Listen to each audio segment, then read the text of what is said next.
है एवरीवन, नमस्कार, welcome back to PK lab. So आज बात करेंगे कुछ धमाकेदार टॉपिक जिसका नाम है NEP। NEP मतलब बोल सकते हैं हम न्यू एजुकेशन पॉलिसी, और एल्स हम बोल सकते हैं उसको नेशनल एजुकेशन पॉलिसी। सो ये होता क्या है, आज इसके ऊपर बात करेंगे। पहला बात आप जान रखिए कि नेशनल एजुकेशन पॉलिसी और न्यू एजुकेशन पॉलिसी जो है 1968 में इंट्रोड्यूस किया गया था फर्स्ट टाइम के लिए, और उसके बाद सेकेंड टाइम कुछ उसमें चेंजेस आया 1986 में, और 1992 में कुछ चेंजेस लाया गया था, मगर उसको हम 3.0 नहीं बोल सकते। सो लेटेस्ट जो चेंजेस आए हैं वो 3.0 है जो 2020 में आया है। सो आज हम बात करेंगे इसमें कितने सारे चेंजेस लाए हैं जो कि हमारे लिए फ़ायदेमंद हो सकते हैं, या जो भी हमारे बच्चे आने वाले हैं या कल के जो सुपरस्टार हैं उनके लिए क्या क्या फीचर्स ऐड हो गए हैं। So let's get started.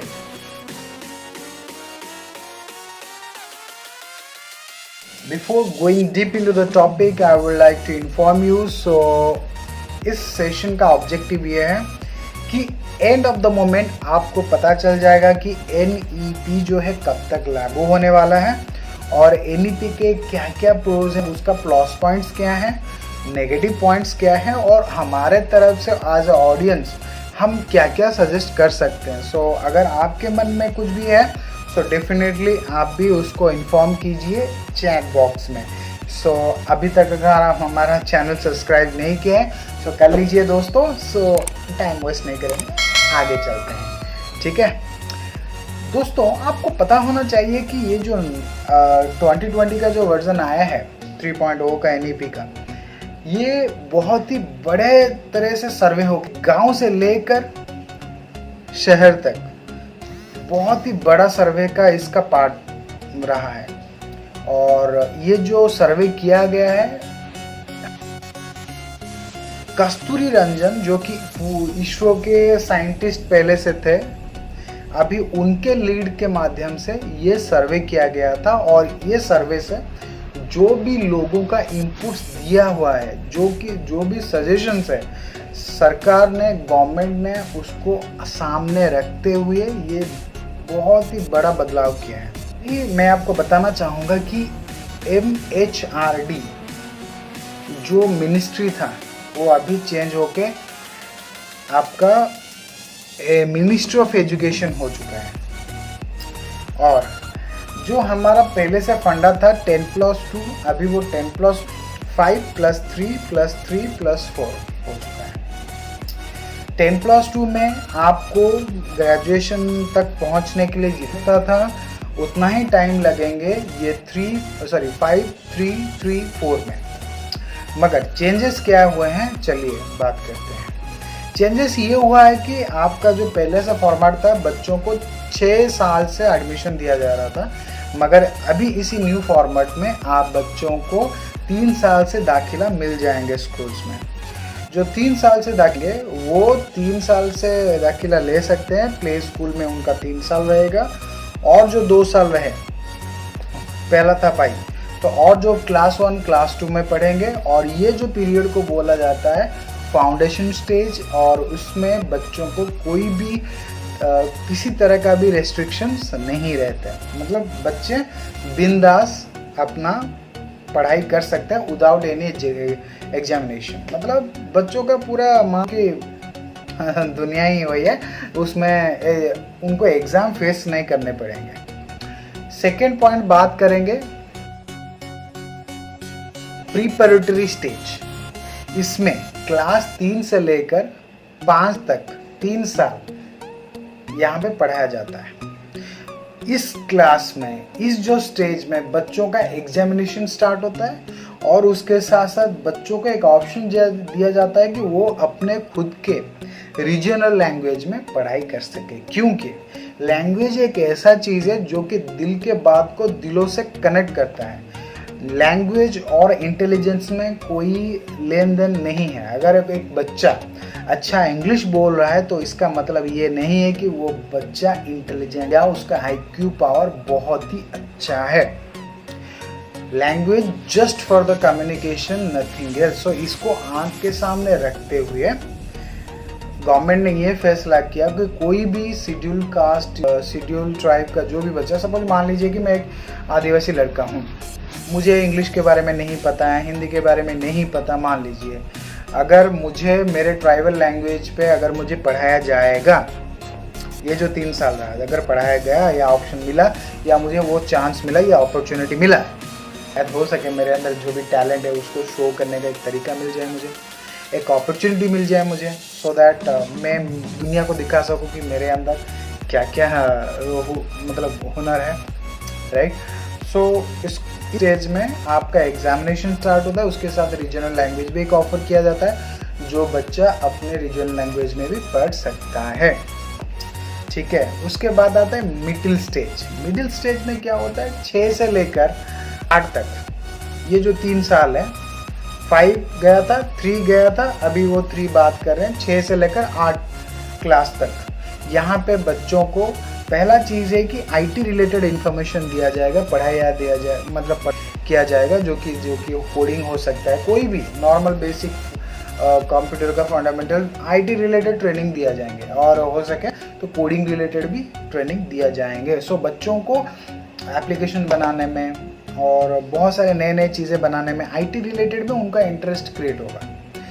और बच्चों को सपोज मान लीजिए कोई आईटी का इंटरेस्ट नहीं है, सो वो लोग वोकेशनल ट्रेनिंग ले सकते हैं, जैसे कि इलेक्ट्रिशियन हो या स्विंग टेक हो या कुकिंग कर सकते हैं, जो भी बच्चों का जो भी दिल चाहे वोकेशनल ट्रेनिंग भी ले सकते हैं। उसके साथ साथ मैथ हो या साइंस हो या जो भी कॉमन सब्जेक्ट्स हैं उसको भी ले सकते हैं, ठीक है। सो ये एक प्लस पॉइंट है। और एक भी बात मैं बताना चाहूँगा, मिडिल स्टेज में इंडियन लैंग्वेज आपको पढ़ने के लिए दिया जाता है, जो कि ऑप्शनल के माध्यम से रहेगा, जो कि 9th क्लास में हमें दिया जाता था कि 9th में आप संस्कृत लो या हिंदी लो, जो भी जिसमें कंटिन्यू करना चाहो। मगर यहाँ पे एक अच्छा चीज़ है कि आपको 6th क्लास में से ही आपको ऑफर किया जाएगा कि आप हिंदी लेना चाहते हो या संस्कृत लेना चाहते हो, कोई भी इंडियन लैंग्वेज आप ले सकते हो मिडिल स्टेज में। उसके बाद आता है सेकेंडरी स्टेज बारे में। सेकेंडरी स्टेज जो है वो 5 जाने के बाद, 3 जाने के बाद, 3 जाने के बाद 4 स्टेप को आता है, और 4 साल का जो है वो है 9th 10th 11th 12th। तो उस स्टेज को हम सेकेंडरी स्टेज में जानते हैं। इस स्टेज में क्या क्या होता है, यहाँ पे सेमिस्टर्स आपका लागू हो जाते हैं। हर 6 महीने में बच्चों को सेमिस्टर एग्ज़ाम्स देने पड़ते हैं, जो कि उनको और बहुत ही ज़्यादा रिस्पॉन्सिबल बनाता है उनके पढ़ाई के लिए, ठीक है। तो बच्चे बोलते थे कि हाँ ईयरली एग्जामिनेशन होता तो फरवरी में, बच्चे जनवरी से पढ़ना स्टार्ट करते थे, मगर 6 महीने में अगर उनका सेमिस्टर्स होने लगेंगे तो बच्चों के अंदर एक मैं बोल सकता हूँ कि एक रिस्पॉन्सिबिलिटी आ जाएगी कि नहीं यार मुझे पढ़ना है, अदरवाइज़ मैं एग्ज़ाम में अच्छा नहीं कर पाऊँगा। So that's what I am thinking कि ये अच्छा हो सकता है सेमिस्टर्स में। उनके छोड़ने के बाद सबसे गुड पॉइंट ये है कि पहले से जो बोलते थे आर्ट्स या साइंस या कॉमर्स जो होता था वो नहीं रहेंगे, वो सब मिक्स हो जाएंगे और आपको जो भी अच्छा लगे। मान लीजिए मुझे पॉलिटिकल साइंस अच्छा लगता है, अकाउंटिंग अच्छा लगता है कॉमर्स से, और साइंस से बायोलॉजी अच्छा लगता है, तो मैं बायोलॉजी भी लिख सकता हूँ, अकाउंट भी लिख सकता हूँ और पॉलिटिकल साइंस भी ले सकता हूँ। दैट मीन्स यहाँ पे स्ट्रीम्स रहेंगे, मल्टीपल सब्जेक्ट आप ले सकते हो एज पर योर कंफर्टेबिलिटी कि आप किस में अच्छे कर रहे हो या किस में आपको अच्छा लगता है करने के लिए। आप उसके बेसिस में आप क्या कर सकते हो, आप चूज़ कर सकते हो, सब्जेक्ट चूज़ कर सकते हो सेकेंडरी में। उसके बाद आता है ग्रेजुएशन। ग्रेजुएशन में अभी क्या हुआ है कि ग्रेजुएशन को 4 स्टेज में डिवाइड कर दिया गया है। पहले से ग्रेजुएशन था आपका 3 इयर्स, अभी ग्रेजुएशन हो गया है 4 ईयर। ग्रेजुएशन 4 ईयर जो हुआ है हर साल में, अब अच्छा बात यह है कि हर साल में आपको आपका टाइम का वैल्यू दिया गया है, आपका टाइम को रिस्पेक्ट दिया गया है, आपका एफर्ट्स को पूरा रिस्पेक्ट किया गया है। मान लीजिए कि पहले से ग्रेजुएशन हम कर रहे थे, बीच में छोड़ दिए, 5 साल चला गया, उसके बाद ग्रेजुएशन स्टार्ट कर रहे थे तो पहले से स्टार्ट करना पड़ता था फर्स्ट ईयर से, मगर अभी ग्रेजुएशन जहाँ पे छोड़ेंगे वहीं से आप स्टार्ट कर सकते हैं। That is a plus point. अगर मान लीजिए कि मैं एक गरीब बच्चा हूँ, मेरे पास इतना पैसा नहीं है पढ़ने के लिए, मैं 2 साल पढ़ाई किया हूँ, ग्रेजुएशन कंप्लीट नहीं कर पाया, छोड़ दिया, मगर अगर मैं कहीं पे अप्लाई करता हूँ, क्या कहीं पे मैं अगर मुझे मेरे बारे में सेल्फ इंट्रोडक्शन देना होता तो मैं जनरली बोलता था कि 12th मतलब +2 पास बोलता था, मगर यहाँ पे +2 पास नहीं बोलना पड़ेगा, क्योंकि यहाँ पे मुझे एडिशनली एक फीचर ऐड किया गया है, दिया गया है। हम बोल सकते हैं कि ग्रेजुएशन 4 साल में अगर 1 साल में कोई पढ़ाई छोड़ रहा है, उसको हम बोलते हैं नॉर्मल ग्रेजुएट सर्टिफिकेट। ठीक है, 1 साल में पढ़ाई करके छोड़ देता है तो 1 साल में उसको हम बोल सकते हैं कि ग्रेजुएट सर्टिफिकेट। ठीक है, तो उसको हम +2 पास नहीं बोलना पड़ेगा, क्योंकि गवर्नमेंट ने यहाँ पे हर टाइम का हमें क्या बोलते हैं उसको रेस्पेक्ट किया है। हमारा 1 ईयर भी हो तो उसको भी है, इसके लिए भी हमें सर्टिफिकेट मिलेंगे।